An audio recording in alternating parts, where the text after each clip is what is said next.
Hey, so I don't know about you, but a lot of things happen every single week. And this last week, something transformational happened, something very, very powerful happened.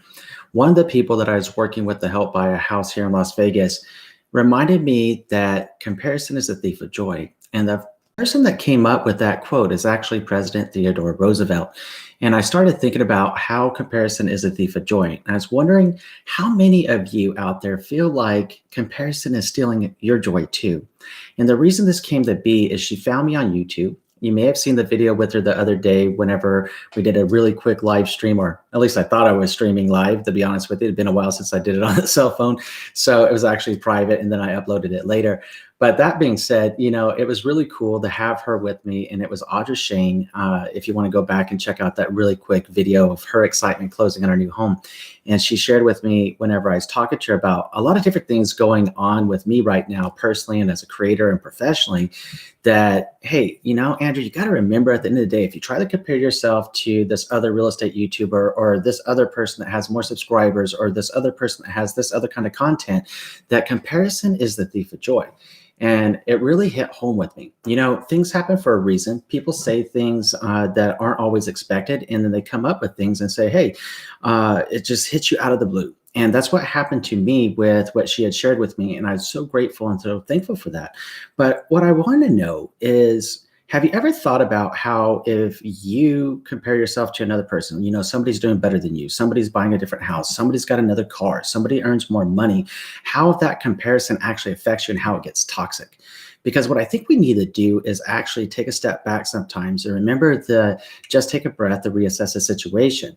And when we're doing that, we got to remember that our only goal at the end of the day is to become better than we were yesterday. And if we are focused on that mission, that means that today we're better than yesterday, and tomorrow that we'll be better than we are today. So that's one of those things that I really think about a lot. And when she said that to me, I came to realize that comparison has been stealing my joy a bit. I work very hard. Obviously, I've made almost 690 videos or so on YouTube helping people make sense of real estate. And if you're new here, by the way, my name is Andrew Finney. I work with King Realty Group in Las Vegas, Nevada. Thank you for joining in. If this is the first time you've caught a live stream or first time that you've been on my channel. So thank you for stopping by. And my purpose in life really is to help you make sense of real estate.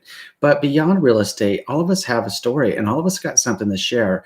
And that's really what it's about. Everybody that I work with has a challenge that they've overcome. Everybody that I work with has a goal, has an ambition, has a dream. And when we start setting ourselves up for success, sometimes we can get on our own way when we start to compare. And it's a good thing to look ahead and see what other people are doing that has made themselves successful, because obviously at the end of the day, success leaves clues, right? So we got to clue in on that and what makes them successful to gain clarity on what we're doing, crystal clear clarity, so we can focus on improving ourselves. But if we allow that comparison to come in at the same time, it can be very, very detrimental to us. And that's where I wanted to hop on this live stream and, of course, answer any real estate questions that you may have, but also just to share that thought with you. It's just so powerful. And whether this is a long stream or short stream really doesn't matter to me. I know that this is going to connect with you. And if it is connecting with you, let me know in the comment section below, what your thoughts about comparison stealing joy, and if your joy is being stolen like a thief in the night by comparison. Tell me in the comment section below how you feel about that, because I know that there's going to be somebody that comes across this that feels the same way. And at the end of the day, it's really what it's about, is just trying to gain clarity and do the best we can as people. And right now, I'm doing the best that I can as a person to continue growing as a person and as a professional. And I hope to hear the same thing about your story and how you're succeeding in life and some of the struggles that we all have as we get going in life and moving forward. So anyways, I just really wanted to clue in on that quote because it was so impactful. It's just had me thinking all week in my head. So it's awesome. Jay-Z, thank you for joining in, my friend. Jay-Z says, so happy you're back doing lives. You don't know how much your videos have helped us in our house journey. Thank you so much. Jay-Z, thank you, my friend. It really means a lot to me to hear that stuff. And it really does. I get emails, I get texts, I get some support here and there from our tribe.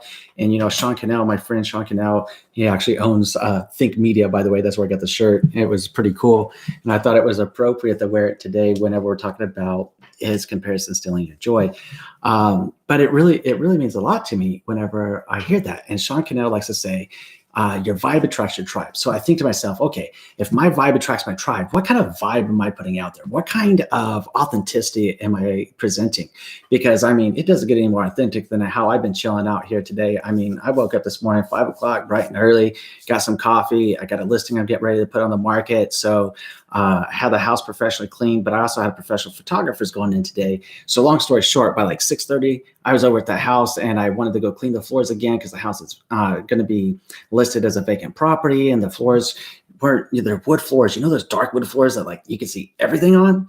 So it was one of those kind of floors. So I wanted to go over there and mop up the floor real quick, make sure everything was wiped down to look as good as it can, so that when we get ready to go on the market, then home buyers will be able to say, hey, you know what? I really like this. And hopefully picture themselves living in that side of the house, right? So I did that. Then I came back home, started doing through a lot of follow-up, talked about 50 or so people earlier today. And then we made that happen. Then I had a listing that closed the other day. And then I had to go jump off to the other side of town to take that lockbox off the house because, I mean, at the end of the day, what buyer wants that lockbox or that for sale sign on their new home for very long, right? So I wanted to go get that off. So anyways, that being said, that's been a day. And now we're here going live with you real quick just to say hi and to gain some insight and see who's out there. Matt, thank you for joining in. Matt says, hey, Andrew, how's the Las Vegas luxury market? Maybe 3 million or wherever is considered luxury in Las Vegas. It's a really good point, Matt. The Las Vegas luxury market has been pretty much on fire. There's not that much, actually. There's less than about 300 of them on the market right now.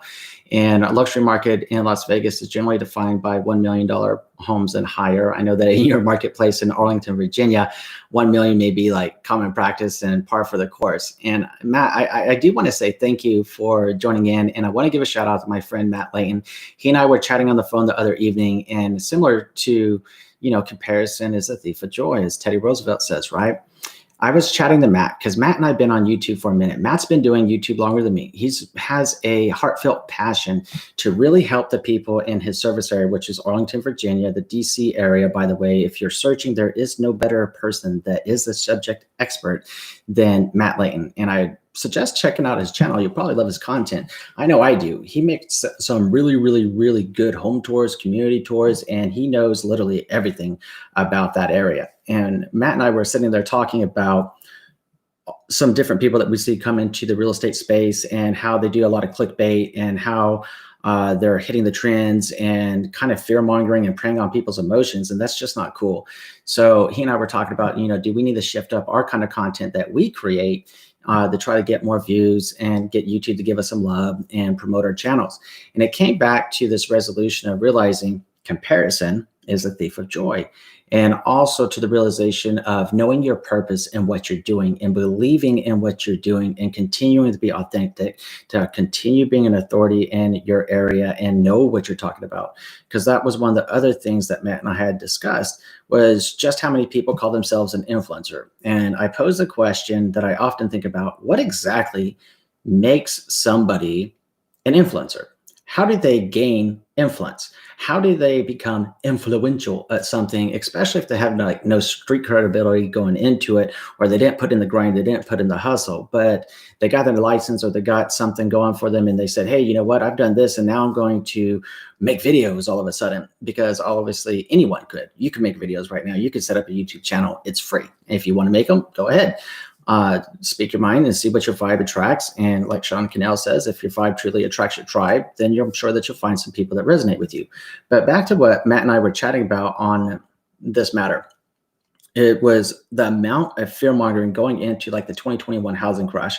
Now, look, every year since 2017, I have put out a predictions video, and my predictions video will probably be coming out next week or sometime before Christmas. Essentially, I'll have it out for you to take a look.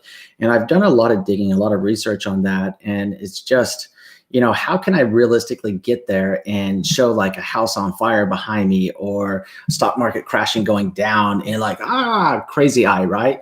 And whenever I can't really believe in it, or I'm not passionate about creating that kind of content, or I don't believe in preying on people's fears. I don't believe in hurting people, and I don't believe in trying to get a clickbait click. What I do believe in and Matt believes in as well, is the authenticity of helping people and treating people with dignity and respect and kindness and compassion. What I do believe in is love, joy, and hope.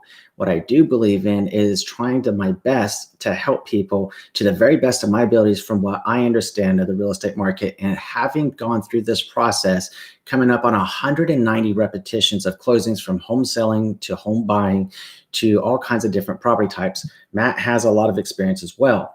So when we talk about this, we're talking from a position of authority because we've been through this rodeo. We've gone through this song and dance. We've worked with a lot of different people at all kinds of different price points. And we know the struggle is real. We know the hustle is real. And we know what it's like to grind day in, day out. We both know what it's like to stay up at night, sometimes worried about that buyer because of the questions that are on their mind, or wondering how you're going to help somebody find a home that's being priced out of the market because the prices are too high.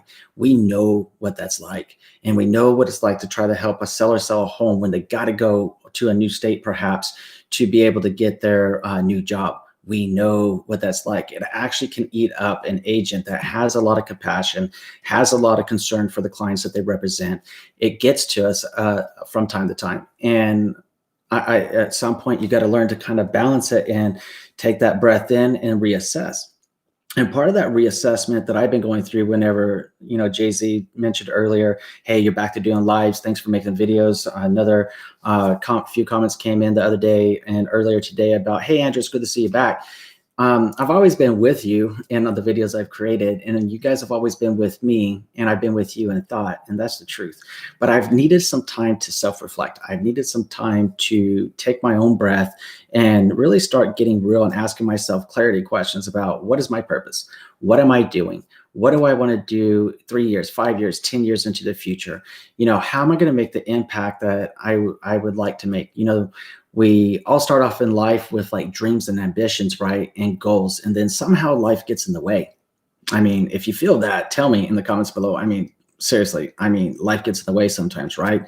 So you got to try to take yourself out of yourself, if that makes any sense, and look at yourself from an outsider's perspective, or look at your life differently and take a look at that and what's going on. I'll be turning 40 here in the new year pretty soon, pretty quick. And it occurs to me, I'm technically like coming up on midlife. And that was getting to me. It's like, okay, what have I done with these 40 years of my life? What good am I doing?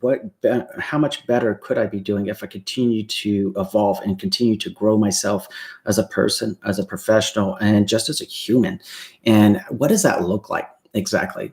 So I've been giving that a lot of consideration about what kind of content to create going into next year for obviously the channel that you guys have subscribed to me on, which is about real estate and helping you make sense of real estate. But I've given a lot more consideration on higher levels of thought and things that are of deep, deep passion to me, which really comes down to like personal development and helping people make sense of things. Now, obviously, when I pop on a live stream, I truly am live and it's completely raw at the moment.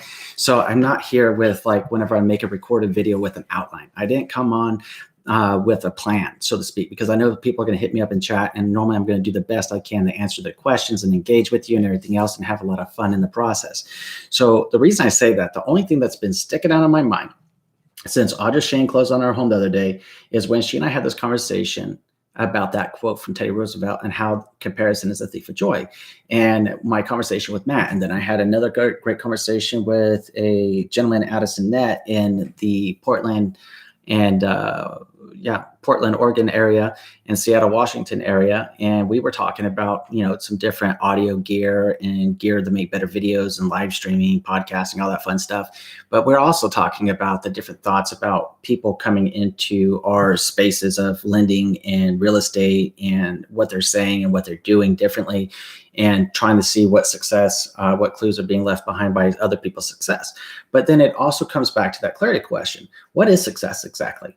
What is success? Don't we define what success is?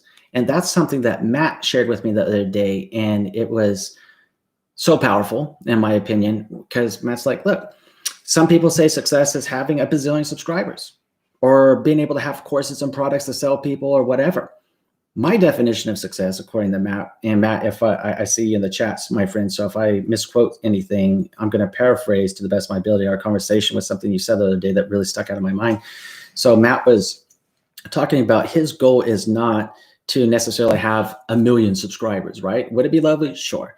But at the end of the day, Matt's mission, Matt's purpose is to engage with his local audience in Arlington, Virginia, in the area that he serves, and to give the best representation possible to the home buyers and home sellers in his area. And that is the purpose of his content. If people from a national level are able to learn something, rock on. But if somebody unsubscribed from him because he's not talking about the trend, or he's not talking on the national level about the home buying process, home selling process, and those things are a little bit more clicky, then it's okay to him, because he wants to focus and realign his purpose with what matters the most to him, which is the Arlington market. So I thought that was really, really cool of Matt. And Matt, I just want you to know just how powerful, my friend, that conversation was for me the other day, and listening to your perspective, not only as another top performing real estate agent in the United States, but also as another YouTuber that has been made hundreds of videos just like myself and really has gone there to try to help people. I just want you to know, my friend, it gets me, and I listen to what you say and what you share with me, and I greatly, greatly appreciate you. So let's move forward. Nina says, hi, Andrew. Thank you for your personal opinion. I received a new budget breakdown from my builder and moving forward with a custom home. Awesome, Nina. Hey, I really appreciate you jumping on the live stream. If you're still with me, thanks. Let me know how that works out for you in the comments below. It's always good to throw a thumbs up, by the way. YouTube seems to love that stuff. If you drop a comment, even in the live stream and after live stream, YouTube seems to like that too. So let's help YouTube out so we can help our tribe grow at the same time. So just saying. But Nina, I really appreciate that. Yeah, I gave you a thought process on the breakdown of working with a builder and then a custom home. I'm glad to hear that you went ahead and gained that clarity and went through some of those clarity exercises we went through in the thought process of buying either from a builder or to build custom. And I'm glad that you made the decision that's right for you, my friend. Please do keep us posted. And I'm excited to hear how your dream home turns out. CS says, hi, Andrew, do you have an opinion on how beneficial... Oh, trying again. Okay. Do you have an opinion on Curio, the service that renovates a house about to be listed and the seller pays for the renovations after the house sells? I don't really know that, anything about that actually. So I am looking off on my other monitor. So bear with me. I'm going to Curio, Google it. And Curio, normally the only thing I've ever known about Curio is base root for curious, and also for those nice, beautiful pieces of furniture you put interesting things into. So here's Curio. Let's see. This Curio is now about journalism. So let me go Curio, and let me see. CS, you're talking about Curio regarding to home renovation. Curio Design Studio. Okay, 4 things to consider before kitchen renovation. All right, so we're doing a little bit of live research at the same time. I'd have to drop me the link.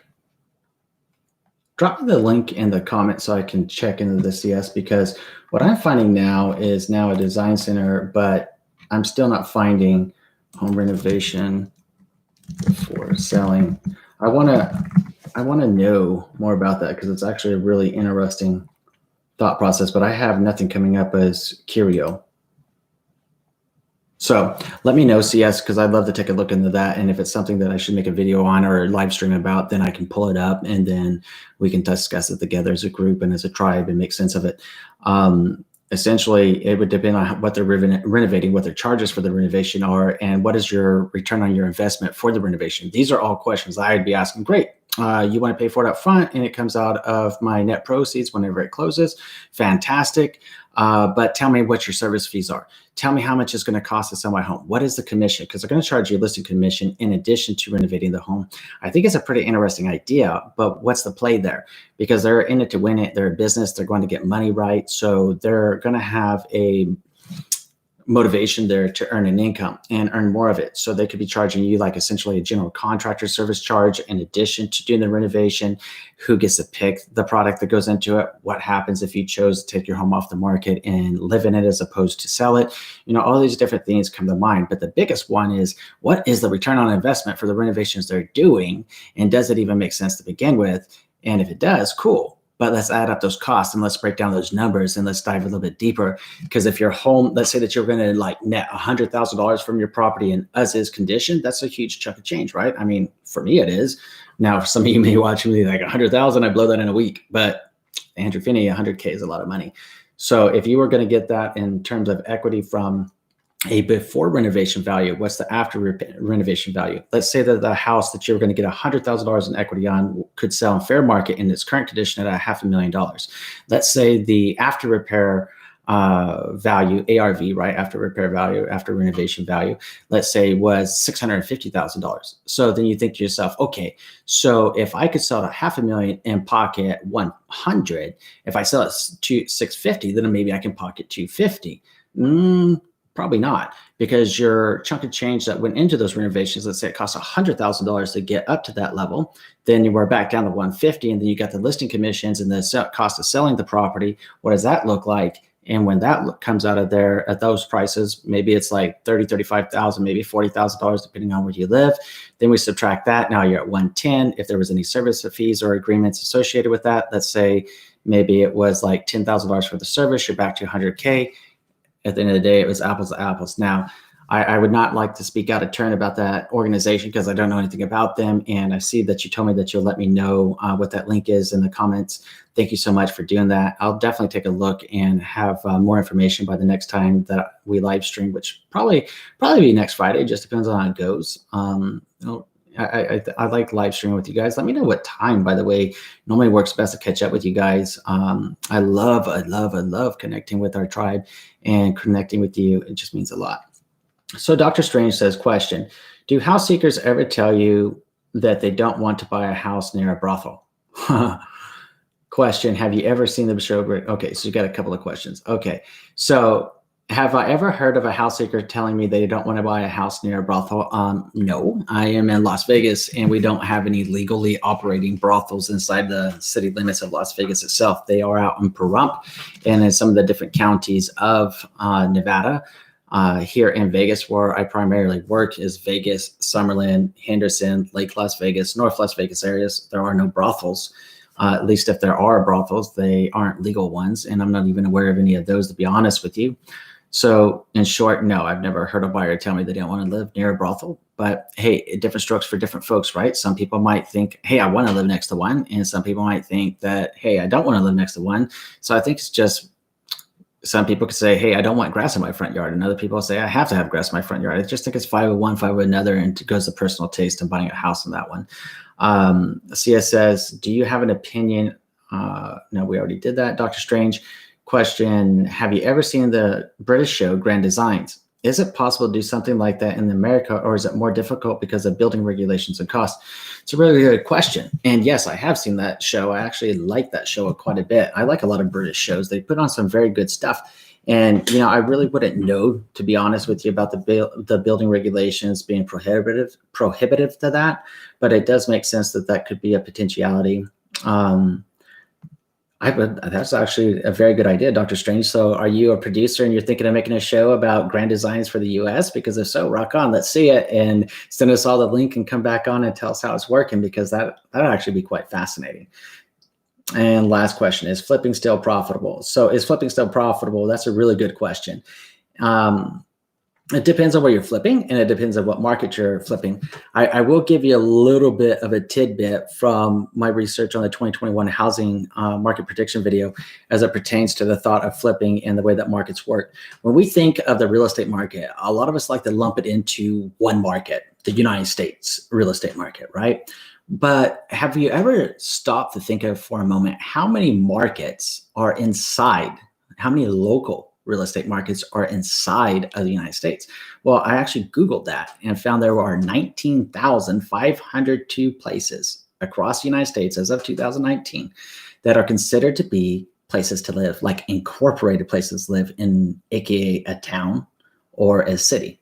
So that means that the United States, as of 2019, when that study was conducted, there are 19,502 local real estate markets inside of the one real estate market that we typically talk about on the national level and watch the trend line on.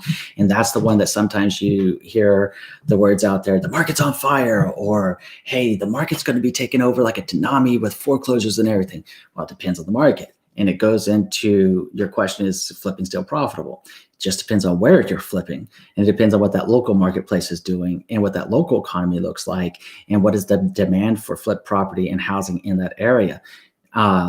What are those opportunities available? I know that here in Vegas, flipping is very, very tricky, and it's not nearly as much of it, and it's a lot less profitable than it used to be, obviously, when the market collapsed in 2008, and then all of these properties came up for foreclosures and short sales in like 2009, 2010, leading into 2012 and 13. There was a lot of opportunity for flippers to go and rehab a property and make a good chunk of change on their flips. But as property values have gone up and up and up, and again, a lot of home buyers are being priced out of the market. I've been talking about that since 2017.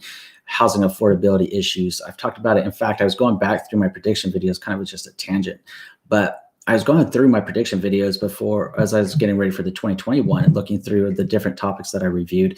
And I realized I've talked about housing affordability in every single video since 2017 as being an issue. So anyways, when we talk about that, the higher the prices go, the lower the likelihood that you're going to be able to flip at a very good margin. If your margin doesn't make sense, I think this is why you see a lot of flippers get in trouble. And I think this is why there's such a low success rate for most flippers. Everybody will go see something. Hey, I made $1 million in a year flipping property, and I'm my own boss. I got this Lambo, and I'm getting ready to buy a mansion. And they're showing the pictures. They're all happy clappy. They might have even had some actresses or models on their arm or something like that to make themselves look stussy, whether they were a lady or a gentleman.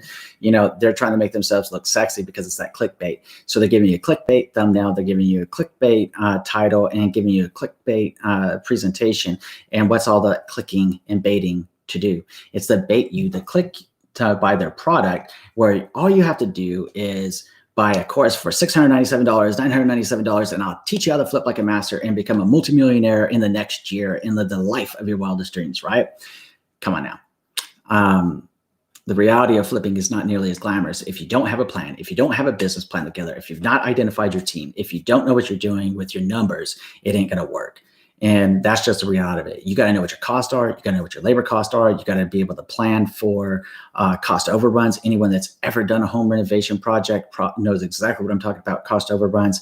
I've made several videos about home renovation and the importance of having not only a renovation calendar, but having a renovation budget, how to break those things down, and also how to plan it out so that it's fiscally prudent to you and it doesn't break the bank in the process of doing the renovation, and how to correctly ascribe a number, a percentage, generally like 10 to 15% of the value of your renovation should be held off to the side as just like an overrun budget. What happens when you break open a wall if there's something going on back there? What happens if you got to change out the pipes? What happens if you have to change out the electrical? Or depending on the age of the home, you got to bring it up to current code, right? So there's a lot of different things that go into it. So I think that's a really good question, Dr. Strange. But at the end of the day, it really depends on what market you're looking to flip on. Look at your margins on that. Look at what the buying demand is in the area. Look at what your competition would be, which are other listings in the area, and then make a well-informed decision that's right for you. I'd ask you to check back in with us and let us know what you choose to do and how it worked for you. Renzovic says, hey, Andrew, what is the best way to pick a great realtor? Thank you. Cheers from New York. Hey, so I want to share this with you. This is pretty cool. Now, my friend is becoming a growing friend, is more of a pen pal lately. His name is Stephen Weiland, and he came up with this thing called peerreputation.com. Peerreputation.com, as in P-E-E-R, and then the word reputation.com. Now, I like this a lot for vantage point of real estate agents being able to look at each other's numbers, look at who's peer reviewed in the area, who's, in other words, like if Matt and I were in the same local marketplace and I gave kudos to Matt, Matt gave kudos to me because we worked together in a transaction and everything was good, as I'm sure it would be, then he and I gave each other kudos, then we get what's called a peer reviewed reputation. Once you hit that peer reviewed reputation, I think it takes like 5 or 10 of those that come in, then you're considered a peer reviewed reputable agent. And according to Stephen on his website, less than 8% of all agents nationally are peer reviewed. So how does this apply to your question with finding the right realtor, a great realtor, right? What I found in there is not only is he providing this service on the back end to real estate agents to keep track of their own production, see what's going on with colleagues, and see what's going on around the United States with other real estate agents, but he's also opened it up to consumers. So if you go to peerreputation.com and you have a real estate agent in mind, you can actually enter their name on his website, very easy to do, and see what their actual performance numbers are. Now, I made a video about the how to pick a real estate agent, and I would suggest you go back and take a look at that. And in that video, go over 9 different steps. Back then, Pure Reputation wasn't available. Otherwise, I would have been going through a walkthrough of how to use the website. And it's, again, very, very intuitive, very, very simple to use. And essentially what you want to find is an agent that has 12 or more closings in the last 12 months. This shows that they're an active agent constantly on the go in real estate. In fact, the National Association of Realtors, just for reference, says that the average real estate agent nationwide generally closes somewhere between 4 and 6 deals a year. So if the average agent closes 4 to 6 deals a year, that means they're closing every 2 to 3 months, right? So you want an agent that's active because laws are always changing. Forms are always changing. The process and the market tempo is always changing. You need an agent that has their finger on the pulse of their local market, just like Matt knows in Arlington, Virginia, and I know here in Las Vegas, Nevada. You need that agent to know what's going on. You need that agent to be able to represent you and have your back. And you need that agent that's going to be able to demonstrate the closing ability of at least 12 or more a year. Now, is that like a knockdown to a brand new agent? No. We all get our start somewhere, and as real estate agents, like most other things in life, we all start from zero, right? So the reason I say that is if you're a seasoned home buyer, you're a seasoned home seller, and you want to pay it forward, then give the new agent a shot if it makes sense to you and you interview them and you're comfortable with working with them. That'd be great. But if you're a first-time home buyer, a first-time home seller, you're going to need the experience that matters. Or if you're doing a little bit more of a tricky sell situation, you're selling a property or you're buying a property contingent upon selling yours, you need experience. You need somebody that's been there, done that, knows how to do it, and know how to pull it off. Because the cost of getting that one wrong can cost you a lot of money. So in general, you want to always find that real estate agent at the end of the day, even after you assess their closing, you want to go on to Google and check their reviews, the rating of reviews. That could be on Google itself, it could be on Zillow, it could be on Realtor, it could be all over the place. Yelp, it could be all over the place, depending on where the reviews are. But essentially, if you Googled an agent like Matt, right? You Googled Matt Layton reviews, right? Or Matt Layton real estate agent reviews. He's going to come up with reviews. If you Googled Andrew Finney Las Vegas Realtor reviews or Andrew Finney Las Vegas, you're going to find me. Right? And you're going to find all my reviews on Google, on Zillow. And by the way, there's over 125 stars out there. And thank you to all those families that did that. It really means a lot to me to get the kudos from them since we worked very hard together to make their dreams real. But that said, you want to do that so that you can start seeing what other consumers, other people are saying about those people and see if they're the right fit for you. Then why not? I mean, you're on YouTube right now, right? Why not hit up on YouTube and Google the name and see if they have a video? I was chatting with a really cool lady the other day who says she subscribed to my channel. And if you're watching right now, hey, thanks. I'm not going to call you out by name, right? You might get mad or your husband might get mad at me. But essentially, we were talking about this and they had listed their home and decided to pull it off the market, didn't have the best of experience. And then she had contacted me off of my real estate website, curious about buying a house, of course. And we were talking about that.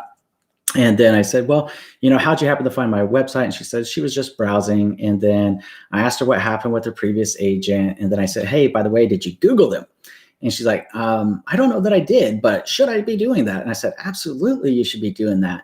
And I said, and if you have the opportunity, in addition to a conversation, to read what other people have said it was like working with them, see what those ratings look like. And if they had a video, even better. And that's where she said, well, I'm going to check out your channel and I'm going to see what you're all about. And I was like, well, I think you'll find that my channel's the same as who I am as a person, except that I'm always trying to do better to get who I am as a person into that camera back there, right?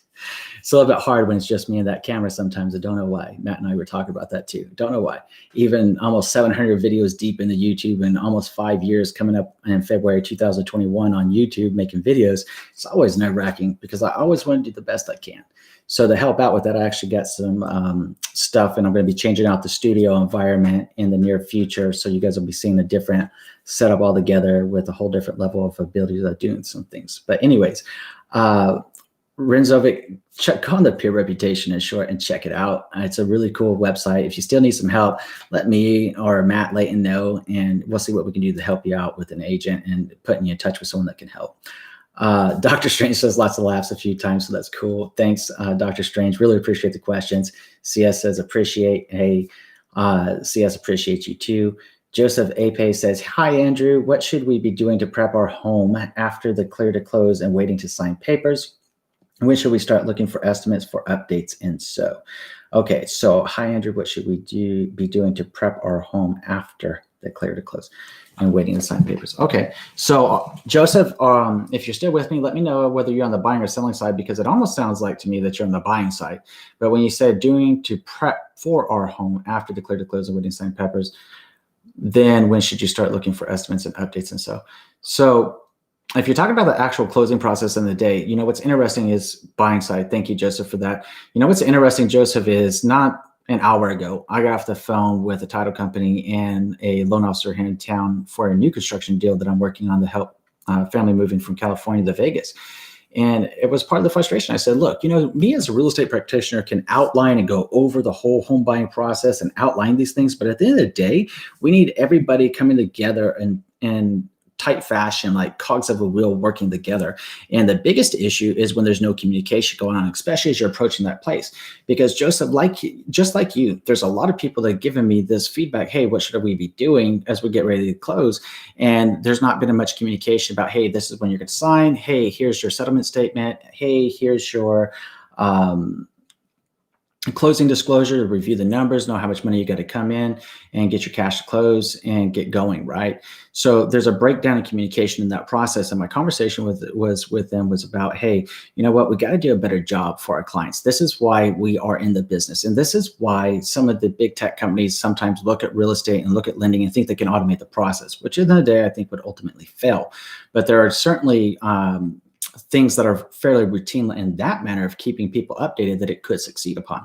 So that being said, I think it's really important to gain that clarity whenever you're going into that last push and waiting to sign papers. When should you start looking for estimates and updates? Well, you should be having them pretty frequently. And if you're not, then get with your real estate agent or get with your loan officer, get with a title officer and get your answers or get your questions answered, please.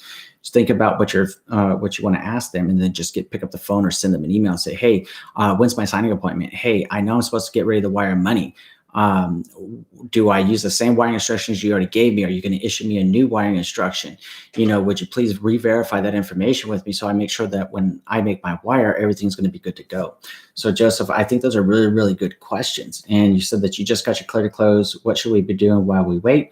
Right now is hang tight and be ready to get highly flexible, especially if you haven't had a lot of communication leading into the process right now. Because what's going to happen if you just got it clear to close, I'm not sure where you're located, but generally what's going to happen is you're going to start having that clear to close come down range. You may have already received your closing disclosure. You'll have the opportunity to review and authenticate your closing disclosure. If you have any questions about your closing disclosure, please reach out to your loan officer about those numbers, because those are the final numbers that are going to be used for the purposes of your mortgage. Los Angeles. So good thing that California and Nevada behave a lot the same in the closing process itself. Some form differences, but the process itself behaves a lot the same. So thank you for that update. So the reason I said be highly flexible with your schedule is because you're going to have a lot of things coming down range at you really quick, Joseph. And one of those things is going to be all of a sudden they're going to say, hey, we need you over the title company, or hey, we need to send you a mobile notary to sign your title, your buyer closing documents so we can get ready to close. Oh, by the way, we need you to wire X number of dollars into the escrow account so that we have all your cash to close. And oh, by the way, we may have made a mistake here, hopefully not, but maybe we made a mistake and we need to go get this document signed. Let's say that's like an FHA or a VA home loan. I see this all the time. It always just blows my mind. There's a clause called an FHA, VA, mandatory clause, and it's something that comes by the lender, comes to us as real estate agents, that I have to sign it, whether I'm representing the buyer or seller. The other agent has to sign it, the buyer has to sign it, the seller has to sign it, agreeing to this FHA, VA, mandatory clause, right? And what's interesting about that is, why do you wait until the end of the day to get that signed whenever you've had 30, 35 days going through the closing process? Why this wait? Why not get all your ducks in a row, ready to go, keep everything smooth sailing, keep everything good to go, make it a smooth ride, give a great experience to that home buyer, to that home seller that you're representing? And that's sometimes where I think people get lost in the minutia of inside the industry, is they forget that we're giving you an experience. And we need to do the best we can, just as if we were purchasing our own home or selling our own home. We got to remember what it was like that first time we bought a house, that first time we sold a home, that first time that we worked with somebody to do either. Got to remember what that's like, that joy, that nervousness, that anxiety, that energy that goes into it, and that where you can't sleep at night sometimes. You're thinking, oh my God, I just got the clear to close. What should we be doing? The answer, in short, is you should be doing nothing except getting ready to be flexible, because they're going to be coming at you to sign your documents, my friend. And just take that breath in and enjoy the moment. But if you have a question, Joseph, pick up the phone and call them and say, hey, where are we in the process right now? I know the clear close came in. Thanks. That's great news. What's next? And ask them, in your specific case, what's next and what does that look like, and when can you get scheduled to sign your documents? Hope that helps out, my friend, because that's a really good question. And, it's very, very real. And it's something I see happen more often than not, unfortunately. But Joseph, congratulations all the same on getting ready to close on your new home. I am super excited for you, my friend. It's a big deal to buy a home, and it's one that most of us only do 3 or 4 times over the course of a lifetime. So Joseph, congratulations. I'm wishing you and your family many, many happy years in your new home as you make it your own. And may each year and each day be full of love, warmth, and joy in your home. Oh, thanks. You're welcome, my friend. Anyways, I came on with this whole purpose of talking about how comparison is the thief of joy. And we've been going live for a little over half an hour, interestingly enough, 40 minutes or so. And I really appreciate everyone that stopped in to say hi or jumped on the live stream. I see some thumbs up. Hey, thank you for that. That's how we're going to grow our channel, grow our tribe, is giving YouTube what it wants, which are those thumbs up, comments in the chat, comments in the comment section below, and sharing it out with friends and family that you think it'll help and be beneficial to.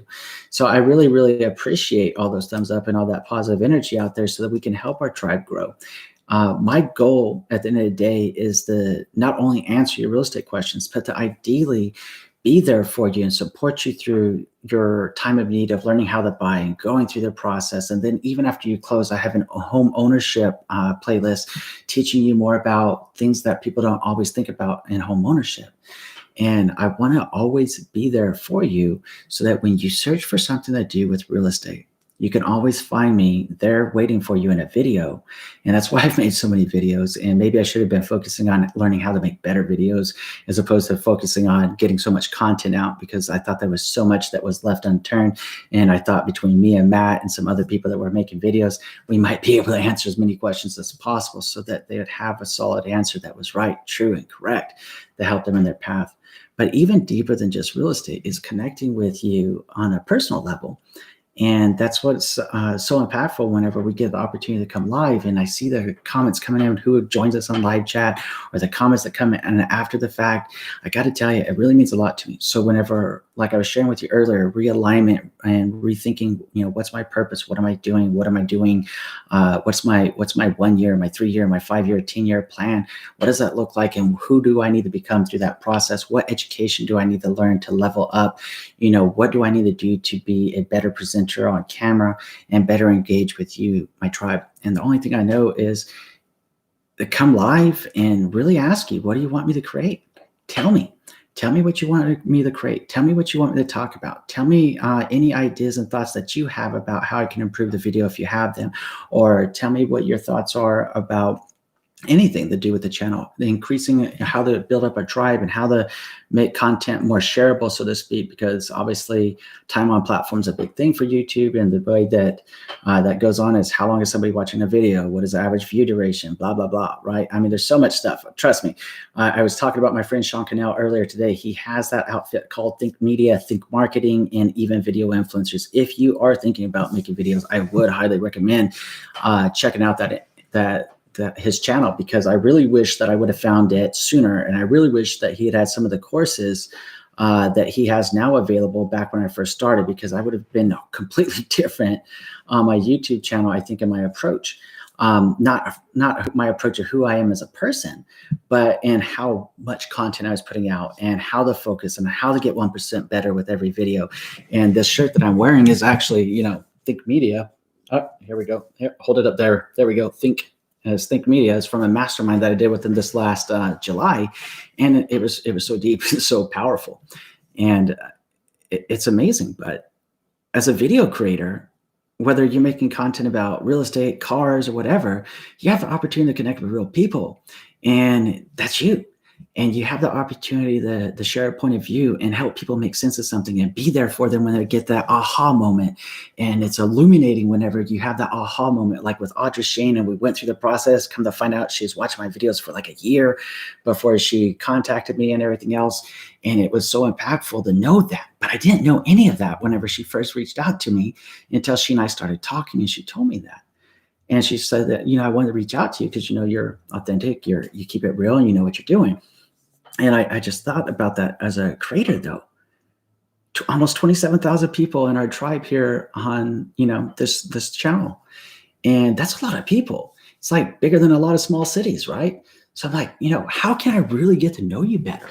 How can I give you what you're looking for from me to create? And those things are going through my mind. So, Antonia, Hamid, Jay-Z, Joseph, Dr. Strange, everybody that's here, Matt's here, everybody's here having this conversation with me. I want to be able to connect with you on a much more real level, if that makes sense. I want to be able to be in alignment with what you want to see me create. And the only way I can do that is to come live, listen to what's on your mind, and read the comments and come up with some content to deliver and provide to you. Whether they're just live streams, kind of like today, kind of like last week's live stream where we're just kind of hanging out, and essentially we're just hanging out, having a good time, answering some questions, and just free floating ideas out there. But at the end of the day, I want to connect with you. And it occurs to me as I'm saying, at the end of the day, I'm about as consistent and redundant with that statement as my friend Sean Cannell is with "As We Land the Plane." If anybody's ever seen a video from Sean Cannell, drop the line in the comments below, because she'll know what I'm talking about as we land the plane. And it was like 15 minutes ago, he starts talking about landing this damn plane. But anyways, always good content, a lot of fun. So Hamid or JC said, "Hey, you have answered all of my questions. I feel like I taught my own realtor what I learned from you." Hey, different strokes, different folks, but I'm glad that I was here to teach you, and I'm glad to hear this, support you and answer your questions, my friend, so you knew what was going on. And that was the main purpose of creating the channel, was so that hopefully we don't get into another 2008 situation ever again, because your people are taking the time to educate themselves and improve themselves in their knowledge about something that costs hundreds of thousands or even millions of dollars sometimes. So, we got to focus on what matters the most. So I'm glad, Jay-Z, that is able to answer all of your questions. If you think of some new ones, right, let me know. Send me a message, send me an email, drop me a line, hop on a live stream, tell me a thought. I'll jot a note, and I'll take a look at making that content for you. Hamid says, Hamid Almarbrock says, "Thank you, my brother, for the great videos. It was the best videos to watch before I bought my first home." Thank you, Hamid, for letting me know. And thank you, my friend, for still being with me. It means a lot to me, especially knowing how many people either bought or sold and then are still with me into the future, because I watch those subscriber marks go up and down. Thankfully, it's always slowly growing and going up and to the right, but there's these dips in there. And then when I talk to some people, like, "Well, yeah, Andrew, you helped me figure out how to buy a house, and now I'm done, so I went out to the next channel." And I was like, man, I'm trying to get you to engage with me. And that's kind of the purpose of what essentially this live stream has become about, is engaging and and being with you and being in alignment. Tell me what you want. You want me to create more videos about home ownership? You want me to teach you about interior design, home decor? I can do a lot of that stuff. Just got to let me know what you want. And I want to be giving you that content that's going to be most beneficial to you. And I think about purpose though. I think, okay, real estate, I can share, financial money tips with people if they want that. I'm happy to teach that because America, United States, world, money's kind of important. Unfortunately, it's tied to our freedom. But there's a whole different thought process behind that. And then also about like personal and professional development. And I'd really have to go probably even deeper with you guys on personal development for it to really click and sink in just why I'm so passionate about that, because I've had to work so hard to get to where I am right now. And I've had a lot of setbacks in life along the way. And it was that personal development, that growth mindset that, I'm just in competition. If life is a competition, I'm only competing against myself and being the best person that I can be. And it's having that conversation, helping a lot of other people, because when I talk to people here locally, like Audra-Shayne or other people, we all have that struggle. We all got that inner fear. And that's perhaps why when she shared with me, Andrew, comparison is a thief of joy. Teddy Roosevelt said that, right? Comparison is the thief of joy. It just started, all kinds of little aha. And I had to tell her just how much that meant to me. And that's why I shared with her, say, hey, when I do a live stream, probably on Friday, I'm going to bring this up if that's okay, because it's so important. And I was wondering how many other people are having their joy stolen by comparison. Who cares what the Joneses are doing? Who cares what somebody else is buying? Who cares how much money somebody else earns? It doesn't benefit you, but it can become toxic to you. And it's become toxic to me whenever I see certain things. So I actually had to just start making a list. Who do I need to unfollow? Who do I need to unsubscribe from? Unsubscribe, get it out of my head so that I can focus on the positive energy, realign my inner self, and realign my mind, my heart, my soul, and realign with what matters the most, my purpose and what I'm doing here and why I make videos and how better to connect with you. Hope that makes sense. Maybe a little bit of a diatribe there. But anybody that watch any of my videos probably expect that, right? So Antonia, thank you so much for joining in. Dr. Strange does say, before I get to you, Antonia says, thanks for coming online. Dr. Strange, thanks for being online with me and hanging out. Antonia says, hi, Andrew, love your videos. We have been having the hardest time with communication regarding our loan officer. Any tips? It's too late to change lenders because of how far we are in the process. Antonia, first of all, I'm very sorry to hear that, my friend. Blow them up in the extent of texting and calling and emailing. Find out who they report to, because at the end of the day, the way that a loan officer's structure is going to be is they're going to be a loan officer. There's going to be a sales manager that works somewhere around them. Depending on the institution, the financial lending company that you're working with, somebody's always going to be in charge of somebody. Like in real estate, I, as a real estate practitioner, is considered a small business. Right? I'm an entrepreneur. I make my own rules, so to speak, as long as I'm within guidelines of the federal and state and local laws. But at the end of the day, I'm also working with King Realty Group, because to be a real estate practitioner, I have to hang my real estate license at a brokerage. So I hang mine with King Realty Group, and it's been great. But at the end of the day, Ryan King is my broker. If somebody got mad at Andrew Finney, or Andrew Finney wasn't communicating correctly with somebody, or there was a problem, they could contact Andrew Finney, contact Ryan King and say, hey, I'm working with Andrew Finney, Ryan, and for some reason I haven't heard from the guy for 10 days. I mean, did he come down with something? Is he sick? Is everything okay? Or is he just not being communicative? And Ryan would address all the questions. He'll have access to all the files as part of being a broker. There is that fiduciary duties that we have as agents, but the broker is always ultimately in charge, and they always have access to that information. That being said, as it pertains to a loan officer, Antonia, just going to be a similar dynamic, except that a lot of loan officers are typically maybe like a hybrid split in between being like an employee type situation, hourly situation, or whatever the case may be. It really depends on what kind of organization they work with. But at the end of the day, there's going to be a sales manager. There's going to be somebody in there that's in charge of the sales manager. And if you got to find out that information, please do. Go back to your loan pre-approval letter and see what the contact information is. Go back and do some Googling on that and find out what it is. Get with your real estate agent. Get your freaking real estate agent involved and have your real estate agent blowing them up. If I ever had a buyer, Antonio, tell me that they were having difficulty getting a hold of the loan officer, I'm about to blow up that loan officer on the other side like there's nobody's business. If I got to put them on pocket speed dial like every 5 minutes until I get a hold of them, I'm going to do it. And that's just the truth of it, because I will not have any of the clients, any of the people that I have the privilege and pleasure to work with here in Las Vegas, Nevada, go through an issue of non-communication, go through an issue of not knowing what's going on, because I don't want the people that I represent to stay up at night at 1 o'clock in the morning and having an ulcer forming in their stomach because they're worried about something. So please blow them up, Antonio, and get your freaking real estate agent involved. I mean, I'm getting some hair. I mean, my hair's kind of fluffy. You know, I've kind of gone to this new hairstyle, I guess you could say, you know, just kind of, you know, put it up in the morning. I don't like all that greasy stuff that I've been wearing in my videos. I just don't like all that gel. And I looked at it the other day whenever I did the live stream. I was like, kind of like the hair. But anyways, complete randomness there. If you like my hair, tell me in the comments. I mean, like it, hate it. Tell me what you think of the hair. It doesn't even matter. Or maybe I should be bald or whatever.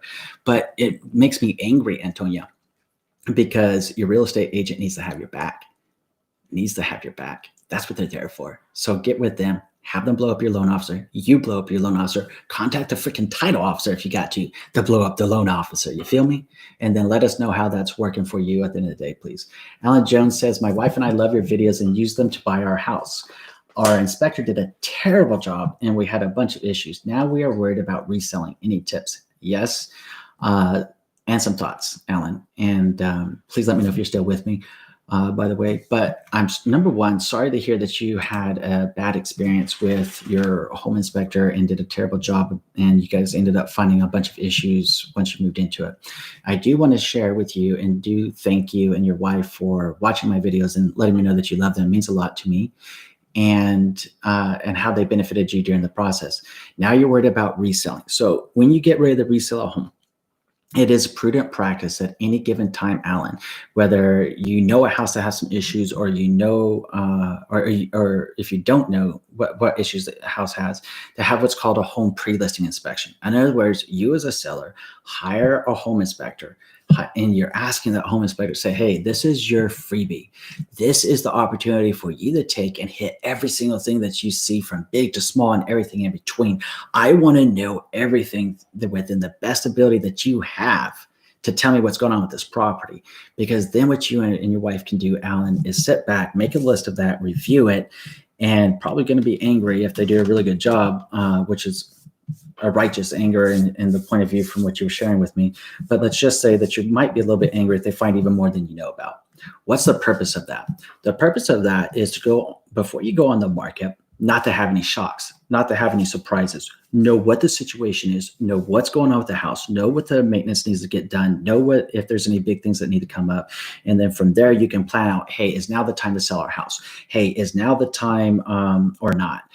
If it is a time because it makes sense to you in your life, the reasons that are important to you and your wife to sell your house, then you can move on to the thought process. Okay, do we have the funds on hand to be able to make these repairs to the property? Do we need to drop the price of the house by the cost of the repairs and disclose these issues to the buyers? Because full disclosure is always the appropriate right thing to do. And in some cases, like here in Vegas, very, very much a legal obligation. But that being said, when you get ready to go on the market, do that home pre-listing inspection, please, Alan. Make that list. Do as many of the repairs as you possibly can. If you have the financial wherewithal, you and your wife, to do it, that would be the polite and right thing to do. So another home buyer doesn't walk into the home to the nightmare that you and your wife unfortunately have endured over the time that you've owned that property. I really, really feel for you, Alan. Really do. It's very, very angering.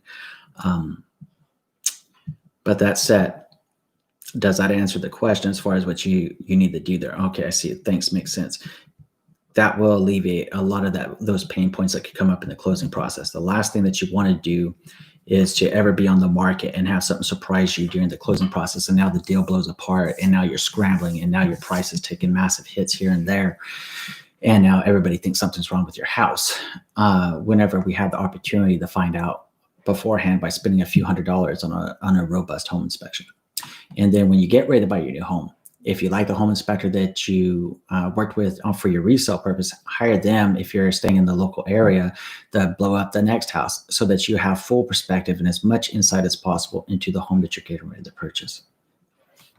Okay, it does answer. Thanks, Alan. Thanks again so much. And please tell your wife I said hi and tell her thank you for loving the videos right along with you. It really means a lot. Thank you. Adrian says, hi, Andrew, your channel is so helpful. I hope this isn't too random, but how do you get a roofer to show up? Adrian, that's a really good question, right? How do you get a roofer to show up? So I guess it would really depend on the nature of the job and how you get the roofer to show up. And, another one of my past clients contacted me this last week, and he says, Andrew, hey, do you have any good plumbers in mind? I want to do this small renovation project, right? Small renovation project, but I need a plumber because I know that I need to have everything licensed, bonded, and insured from a contractor that's good at their trade, right? I said, yeah, you do. So I said, let me take a look because I haven't had the best of luck, unfortunately, with plumbers all the time being consistent or being reliable. And so can be true, unfortunately, with a roofer because getting on their schedule is one thing. And depending on where you live, I mean, if it's rainy season or if there's inclement weather, then it can be difficult to get a roofer out. And you just got to essentially get on a schedule. But depending on the size of the job is the other thing that I've observed. Depending on the size of the job, contractors always want the biggest hit. Right? They want to make sure that if they're going out for a job, they're going in it, a roofer comes out, maybe they want to replace your whole freaking roof, but realistically, you just need a couple of tiles or shingles patched up here and there, right? So you got to find that person. And the thing that you can do is say, hey, I need to get my roof patched or I need to get my roof repaired. I'm not sure what I need. Would you tell me, right? And they're probably going to tell you that the roof needs to be replaced or something. So you got to take it all with a grain of salt. You got to find that person that's honest, reputable. But the same thing that I always suggest about mortgage loan officers and real estate practitioners and stuff with Googling them, Google them, check out their online ratings, check those online reviews, see what people are saying it was like working with them. And if you've come up with a list of 10 potential roofers, Adrian, and only 3 of them get back to you, but then you talk to those 3 and one stands you up and then 2 others come out, but one tells you you need a full roof replacement. The other one says, hey, I don't think that you need all that, but this is what we can do. Then you know which one that you're going to be able to click with. And if you Google them, then you can winnow that list of 10 all the way down to those top 3 to 5 choices, contact them, get some quotes, see what's up. If somebody tells you that your roof needs to be replaced and they're the first roofer out there, definitely contact a different company and get them out there for a second opinion. If they say the same thing, validate it with a third opinion, which would be another contractor, get them out there. But essentially tell them, hey, I have a problem with my roof. I need you to take a look at it and see what they say, because they should be able to say, hey, okay, do you know what you want done? I need you to take a look at it. You're a roofer, I'm not. So when could you be here, right? And set up that schedule. What I'd like to know from you, Adrian, if you'd be so kind, is to let me know how that works out for you, what process you took to make that happen, okay? If you're just joining in, we've been streaming for just over an hour. I see some more comments coming in, so I'm going to go ahead and go through a few more questions here and then go through it from there. But if you're just joining in, thank you for joining in. My name is Andrew Finney. I'm with King Realty Group here in Las Vegas, Nevada. My passion is to help you make sense of real estate. Today, we were leading in with Comparison is the Thief of Joy, which is a quote by Teddy Roosevelt. If you missed that and you want to go back to that segment, start on from the beginning and kind of understand the mojo of this live stream here today. And now we're having the fun of answering questions and just hanging out. So Jane or Adrian, oh, thank you. I see that. You made my name all nice and orange. Oh, that's so cool. So Adrian says, don't forget to hit the like button for our Andrew Finney team. Thank you so much, Adrian. Appreciate your support, my friend. Really, really means a lot. Let's see. James says, I really admire your journey and would love to see videos on personal development and how you built mental fortitude. You got it, James. Those are some of the hardest videos for me to make, but they're also the most organic and the truest videos I could potentially ever make. And I am very, very passionate about that. So James, if you'd be so kind, drop me a line in the comments. Let me know of any struggles that you have. Obviously, what's cluing in right now is you use the words journey, and you also use the word personal development and mental fortitude. Those are 3 core aspects, and a mental fortitude and a mental mindset is where it really begins. But there is a story to how I got there, and I had to hit freaking rock bottom and almost want to kill myself at the time for quite some time to get out of it. But there is a whole story there, and I'd love to be able to make that for you, James. Just drop me a line in the comments. If you want to connect with me direct, hit me up on my email. AA says, I will forever be grateful for running across your channel over a year ago. Thank you for making my home buying dream come true. AA, thank you for still being here with me, my friend. It means a lot. Greatly appreciate the kudos and the props. And let me know what you want to see next. Now that you're in your dream home, let me know what you want to watch next. Do you want to see like James? Do you want to see some personal development type videos about building up mental fortitude and getting to the next level? Or do you want to see something about interior design or home decor, or learn about how to manage finances better, or whatever the case may be? Let me know. And again, thanks. Just thank you so much. That's the whole purpose of the channel, and it feels so good to know that. It just feels so good. Warms my heart. Thank you. Antonia says, okay, we'll do that. Thanks so much. And I love the hair as well. Oh, okay, cool. So this works for this works, right? Kind of move it over over here, but it works. See, it's not all crunchy, right? So it's free flowing hair. It's a lot of fun. So anyways, let's go ahead and land the plane, as my friend Sean Cannell likes to say, on this live stream. And I just want to say thank you so much for being here and joining in. If you haven't already done so, go ahead and throw those thumbs up, please. And if you have any comments that come up, whether they're real estate related, personal development, or just simply what you want to see me create for you next, drop me a line in the comments below. And I really appreciate you hanging out with me this Friday afternoon. And going into the weekend, I wish you and yours a very, very happy and safe weekend. I look forward to hanging out with you again, perhaps next Friday. We should make this like a weekly thing, just hanging out together and chilling, asking some questions. But anyways, let's go ahead and land the plane. Enjoy a beautiful weekend, my friend. Please be the reason someone smiles today, and we'll see you in the next video.